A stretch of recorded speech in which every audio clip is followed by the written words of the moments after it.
अस्सलाम वालेकुम। Programme news views के साथ मैं हूं शाइस्ता शहजाद। नाज़रीन, पाकिस्तान पीपल्स पार्टी और पाकिस्तान मुस्लिम लीग नवाज के दरमियान सीज फायर के बावजूद अभी भी हल्की फुल्की लफ्जी गोलाबारी जारी है और ताहाल पंजाब से ताल्लुक रखने वाले पाकिस्तान पीपल्स पार्टी के रहनुमाओं की जानिब से तनकीद का सिलसिला भी जारी है। गवर्नर पंजाब सरदार सलीम कहते हैं कि वजीर आजम शहबाज शरीफ ने बिलावल भुट्टो जरदारी से मुलाकात में कई वादों पर अमल न करने का एतराफ भी कर दिया है। मुस्लिम लीग और पीपल्स पार्टी में मजबूरी का रिश्ता है और दोनों जमातों के कारकुन एक दूसरे को बर्दाश्त करने को तैयार नहीं है, जिसके जवाब में तर्जुमान पंजाब हुकूमत अज़मा बुखारी कहती है कि फिलहाल हमें क़यादत की जानिब से तनकीद से मना किया गया है, जबकि पंजाब में तीसरी मरतबा शेड्यूल जारी होने के बाद बल्दियाती इंतखाबात मुलतवी भी हो गए हैं और नए कानून के तहत अब इलेक्शन कमीशन इंतखाबात को 2022 के लोकल गवर्नमेंट एक्ट के बजाय अब नए कानून के मुताबिक करवाएगा, जो हाल ही में पंजाब असेंबली से मंजूर हुआ। इस नए कानून के मुताबिक हर यूनियन काउंसिल में 9 काउंसलर्स बराह रास्त मुंतखब होंगे और ये इंतखाबात गैर जमाती बुनियादों पर होने जाएंगे। वजीर आजम के सियासी मशीर राना सना कहते हैं कि सुप्रीम कोर्ट के लार्जर बेंच का फैसला है कि किसी सियासी जमात को किसी इलेक्शन में हिस्सा लेने से नहीं रोका जा सकता। इस एक्ट में कहीं ये नहीं लिखा कि इलेक्शन गैर जमाती बुनियाद पर होगा या किसी पार्टी को हिस्सा लेने से रोका जाएगा। यूनियन काउंसिल से लेकर मेयर और डिप्टी मेयर तक किसी जमात को इस एक्ट में रोका नहीं गया और ना रोका जा सकता है। ताहम पाकिस्तान पीपल्स पार्टी को इस एक्ट पर शदीद तहफ़्फ़ुज़ात है, जिसका वो इजहार भी कर रहे हैं। इसी सारी सूरत हाल पर पंजाब में हम बात करेंगे। हमें ज्वाइन किया है साबिक गवर्नर पंजाब है मलिक रफीक रजवाना साहब, उनको वेलकम करते हैं। अस्सलाम वालेकुम सर। वालेकुम सलाम। बहुत शुक्रिया सर आपके कीमती वक्त का। इससे पहले जो बयानात पाकिस्तान मुस्लिम लीग नून दे रही थी पाकिस्तान पीपल्स पार्टी के खिलाफ, उस पर बातचीत भी हुई, तहफ़्फ़ुज़ात का इजहार बारहा किया गया। चले फिर सुलह सफाई हो गई, सीज फायर हो गई, मामलात को बोला गया कि ठीक है रोक लेते हैं।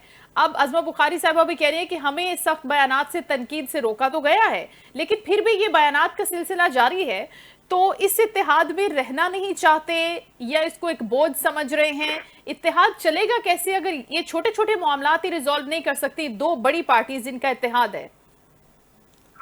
एक सियासी जमातें हैं, अपना अपना उनका एक दायरा कार है और इत्तेहादी भी है, तो कोई ना कोई इख्तलाफ हो जाता है। और खास तौर पर पंजाब में पाकिस्तान मुस्लिम लीग नून की हुकूमत है, पीपल्स पार्टी को कहीं ना कहीं तहफ़्फ़ुज़ात होते हैं, लोगों के काम होते हैं जो इनके इलेक्टेड आदमी है या अदरवाइज।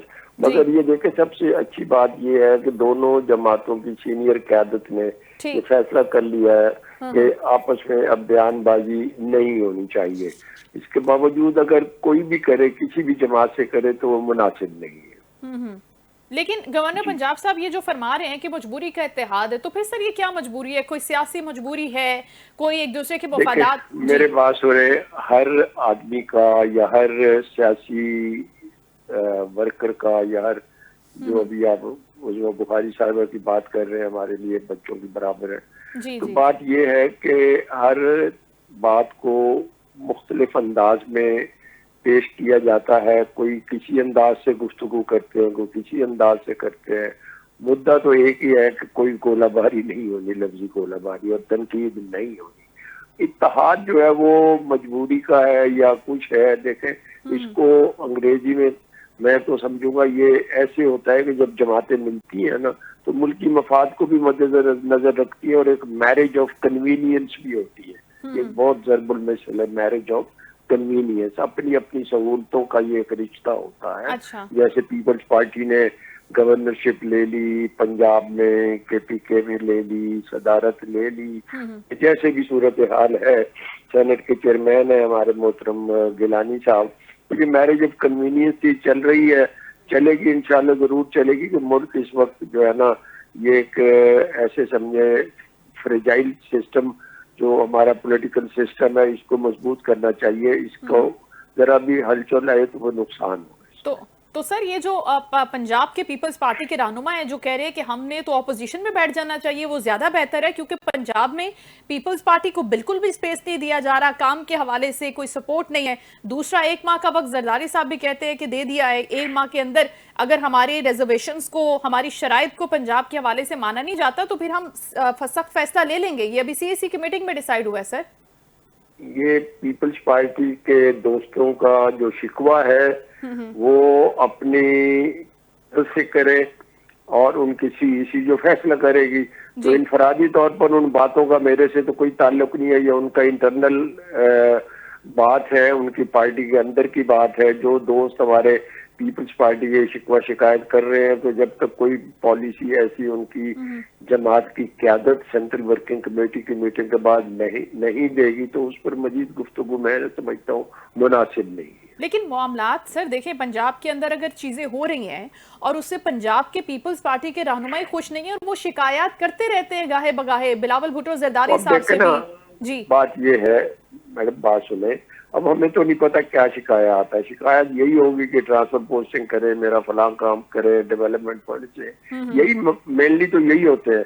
ट्रांसफर पोस्टिंग में आपने मरियम नवाज साहब कई दफा तकरीरों में बयान सुन लिया है कि ट्रांसफर पोस्टिंग में मैं अपनी जमात की किसी की भी मैं सिफारिश नहीं मानती, मेरे पास फहरिस्त आती है और मेरिट पर जो पूरा उतरता है उस पर पोस्टिंग ट्रांसफर करती हूँ। अगली बात ये कि डेवलपमेंट फंड है, तो साफ ज़ाहिर है जहाँ पे पीपल्स पार्टी के लोग जीते हैं उनको डेवलपमेंट फंड मिल रहे होंगे, मुझे पता नहीं है क्योंकि मैं am not part of government now, तो ये उनको मिलने चाहिए। तो छोटी छोटी ये बातें होती है, इनको बड़ा नहीं बनाना चाहिए क्योंकि मुल्क इस वक्त ये इन चीज़ों का मुताबिल नहीं हो सकता। जिस तरह से ये तार चल रहा है, अल्लाह करे चले, इस दौर हुकूमत तक तो चले, इस दौर तक तो चले, अगले इलेक्शन में फिर देखा जाए। अच्छा मलिक साहब, ये जो एक नए कानून की बात हो रही है गैर जमाती बुनियादों पर बल्दियाती इंतखाबात के हवाले से, इस पर तो रोशनी डाल सकते हैं आप। इस पर भी पीपल्स पार्टी तनकीद करिए, इस पर भी आपका साथ नहीं दे रही, वो कह रहे हैं कि हमें इस पर तहफ़्फ़ुज़ात है। सर देखो, उनको तहफ़्फ़ुज़ात है तो अपनी मीटिंग बुलाएं, अपनी वर्किंग कमेटी में फैसला करें और पाकिस्तान मुस्लिम लीग नून से मिले, ठीक है जी। नंबर एक। उससे पहले बात यह है कि जब असम्बली में ये कानून पास हुआ है तो उसमें पीपल्स पार्टी के दोस्त भी MP हैं कुछ, उसमें हमने तो नहीं सुना किसी ने इख्तलाफ किया हो या इख्तलाफी वोट दिया हो। कानून तो उनके MP साहिबान की मौजूदगी में ही मंजूर हुआ है ना।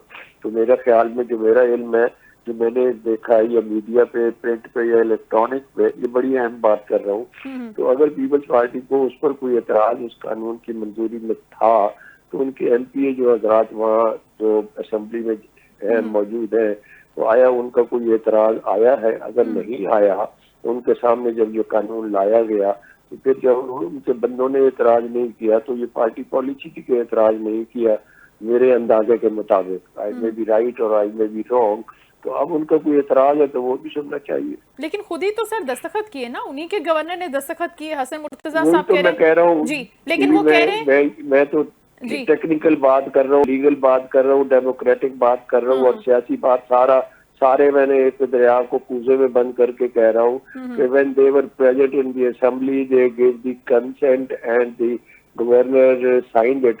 तो उसके बाद अब शिकायत बनती तो नहीं है, कोई तहफ़्फ़ुज़ात है तो उनको सामने मजीद ले आना चाहिए। अभी तक तो उन्होंने ना, असल फोरम तो था सूबाई असेंबली, ठीक है ना जी। सूबाई असेंबली में किसी अखबार में, किसी चैनल पे, आप भी रोज प्रोग्राम करती है, किसी ने कहा है कि जी हमारा फलां आदमी सूबाई असेंबली में था या कोई MP साहब पीपल्स पार्टी के आप किसी चैनल पे आए हो कि हमने भी इस तहफ़्फ़ुज़ात का इज़हार किया? अगर नहीं किया उस वक्त, that was the proper time, नहीं किया इट मीन्स कि उस पर वो एग्री कर गए तो गवर्नर साहब ने दस्तखत भी कर दिए, एक दफा वापस कर सकते हैं वो असेंबली को। अगर नहीं किया तो उसके बाद अब एतराज बनता नहीं है, मतलब मॉरली भी और लीगली भी और पॉलिटिकली भी और डेमोक्रेटिकली। लेकिन पॉलिटिकली अगर मलिक साहब हम देखें इस अहम कानून को, इस फैसले को, चले हम एक तनकीद या उनकी रिजर्वेशन साइड पर भी रख देते हैं, तो क्या ये पाकिस्तान तहरीक इंसाफ के लिए ग्राउंड तैयार की गई है ताकि अगर गैर जमाती तौर पर इंतखाबात होते हैं तो पाकिस्तान तहरीक इंसाफ को टफ टाइम दिया जा सके विद इन दी पंजाब? क्या आप ये ऐसा समझते हैं या फिर इसकी कोई और ही रीजन है? देखिए, बात ये है कि अगर तहरीक इंसाफ को कोई ऐसा खतरा है तो वो उन्होंने पिछले इलेक्शन में देखा कि उनको पास बल्ले का निशान नहीं था, इसके बावजूद उनके लोग काफी तादाद में जीते हैं। बाकियों को, उनको जो हार गए हैं उनको अपनी अपनी शिकायत है फॉर्म 45 और फॉर्म 47 की, ठीक है जी। जब हो गई गैर जमाती तो फिर गैर जमाती है। तो फिर दूसरी बात ये है, देखिए हम भी लोकल बॉडी से ही हमने ये पॉलिटिक्स शुरू की थी। लोकल बॉडी की ये जो इलेक्शन है ना, इसमें बिरादरी, मोहल्लेदारी, गाँव में अपने अपने ग्रुप से वो ज्यादा काउंट करते हैं, पॉलिटिकल पार्टी जितना काउंट नहीं करते। अच्छा, लेकिन राणा साहब का ये स्टेटमेंट, मलिक साहब के, वो कह रहे हैं कि सुप्रीम कोर्ट के लार्जर बेंच ने जो फैसला दिया था कि किसी भी सियासी जमात को किसी भी इलेक्शन में हिस्सा लेने से ना रोका जा सकता है, और इस एक्ट में ये कहीं भी नहीं लिखा कि ये इलेक्शन जो गैर जमाती बुनियादों पर होगा और किसी भी पार्टी को हिस्सा लेने से यहाँ पे रोक सकते हैं, आजादाना हैसियत में वो लड़ेगा। तो फिर किस तरह से डिफेंड किया जा रहा है इस कानून को सर? डिफेंड नहीं किया जा रहा, वो कानून जो भी लिखा हुआ उसमें जो भी लिखा हुआ उसके मुताबिक इलेक्शन होगा, नंबर 1। नंबर 2 बात ये है कि उस पर किसी को एतराज था। देखिए, सपोज पीटीआई कोई एतराज करती है, दर्ज किया, आपने जैसे अभी सवाल किया, तो पीटीआई मौजूद थी, अगर बाइकआउट करके चले गए, बाइकआउट नहीं करना चाहिए, अपना व्यू पॉइंट देना चाहिए। कल को मैं कह सकता हूँ कि मैं तो इससे इख्तलाफ किया, I was sitting in the provincial assembly और मैंने ये आवाज उठाई थी, ये मेरी तकरीर है और ये मैंने कहा था। हाँ, तो फिर या कोई बाइकआउट कर दे या कोई वॉकआउट कर दे, I think politically it's no solution. अपनी आवाज बुलंद करनी चाहिए, आपने इख्तलाफ जिस बात पर है, और अपनी एक प्रपोजल उसके साथ साथ अल्टरनेट प्रपोजल भी देनी चाहिए, अमेंडमेंट भी देनी चाहिए, चाहे मुस्तरद हो जाए।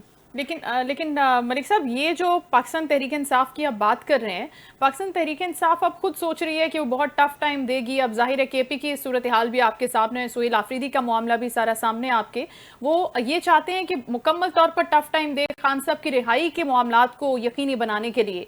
तो क्या हुकूमत, फेडरल गवर्नमेंट चाहती है कि किसी तरीके से कोई फ्लेक्सिबिलिटी दिखाए सुहेल आफरीदी साहब के लिए, खैबर पख्तूनख्वा के लिए, खान साहब की रिहाई के लिए? जो एक हम बात कर रहे थे कि नेगोशिएशन का प्रोसेस पहले शुरू हुआ फिर वो वाइंड अप हो गया, क्या दोबारा से सर इनिशिएट होगा आपके ख्याल में या नहीं होना चाहिए?